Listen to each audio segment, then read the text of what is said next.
Hi, I'm Nathan. Every week I do comic book reviews because that's a rule around my house. If I want to keep buying them, I've got to review them. So this is going to be the review for The Mighty Thor number 5.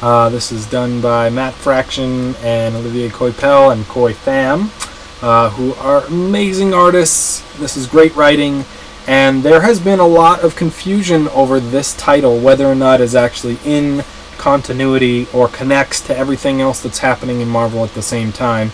Because seemingly there was a lot of crazy stuff going on here with Galactus showing up, trying to eat Asgard, and you got his Guardians still kind of in fallen Asgard at the same time. And because of that, they actually put in at the top, editor's note, the story takes place before the events of Fear itself. And I didn't even see that until I was done with the book, satisfied that they had mentioned Fear itself in this book anyway, and then saw that at the beginning. That's pretty amazing. So it actually is in continuity. It really connects with everything else, and you understand the motivations of Odin in this situation behind this whole thing anyway. So that's all great, right? Basically, you have the Silver Surfer and Galactus showing up. They're going to come to Asgard, and they're going to steal the World Tree's seed or whatever, which looks a lot like the Celestial Seed that's happening in X-Force, or Uncanny X-Force right now also. Or right now is all kind of comparative, I guess. Subjective, maybe.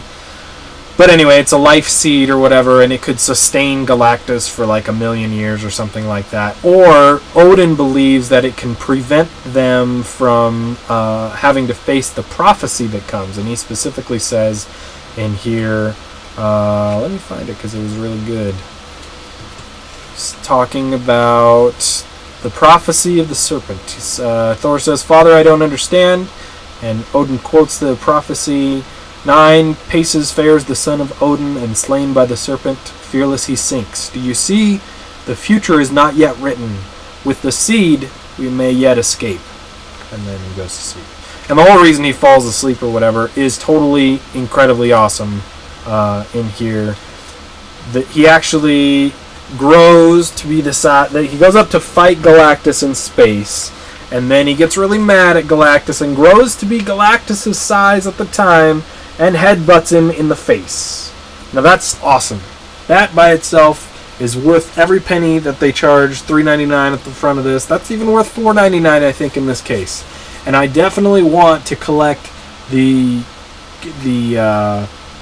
Marvel Universe Galactus character, and I want them to make a Galactus-sized Odin character next year so that I can make them smash heads together. That's how infantile I am about that, because I think that's awesome.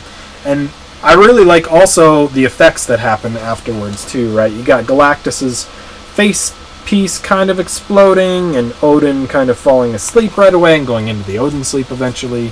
And then Galactus even admits he's not really hurt because he's okay or whatever, but he says, "Asgardians, you tire me." So he doesn't like being headbutted by giant godlike creatures, really. And it's really interesting thoughts. Like, you never really paired these. I think somebody paired these up, the Asgardians and Galactus, a long time ago, but not really to this magnitude where it's all-out war between the two. So it's really cool. And then you also have another story in here between Heimdall and the people in Broxton, which is not all that interesting to me.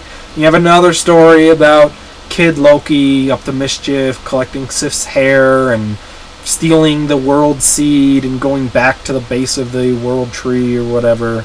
I'm sure those things will kind of connect with everything else at the end, and they're kind of like take your mind off of the main story so you're not just blown away by space fights between gods the whole time.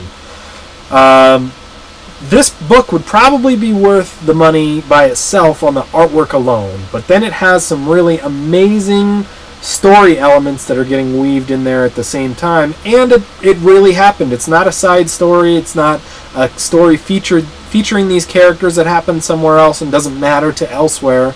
It actually means something to the rest of everything else. So this book is great. Great from the beginning to end. I highly recommend going back to number 1, reading 1 through 5, getting caught up, and finishing this out, because the whole thing is going to be awesome. And if you're a Thor fan or a Galactus fan or even an Asgardian fan, you're going to want to see what happens in here, because your characters, it's going to show some weaknesses and some amazing abilities in there for them too, and everybody likes that, right? So there you go. I can't be happier with this book more, I think. So I'm going to give it a 5 out of 5. This issue in particular, I can't say the whole series is 5 out of 5 until the end or whatever, if I really decide that, because that whole Broxton thing is really weird, and there was a really weird religion element going on at the beginning, but this issue has very little to none of that, except for, you know, there's the very end when the guy that was saying that I believe in Jesus and I don't want to believe in, you know, all these crazy gods in the world. He's walking up to Galactus and he's always wanted to meet God, he says. So I don't know if that means he knows he's going to die or he's meeting God and he thinks Galactus is God, because I don't think that's true. But anyway, it's really great. It's worth your money. Pick this up. 5 out of 5. Mighty Thor number 5. If you like that review, want to check out my other ones, I'm Spidey207 on YouTube and Peteparker on Comic Vine and iFanboy and Marvel and DC databases. If you're looking for anything specific, just shoot me a message or leave a comment and I will do what I can to help you out. In any case, thanks for listening and we'll talk to you on the next one.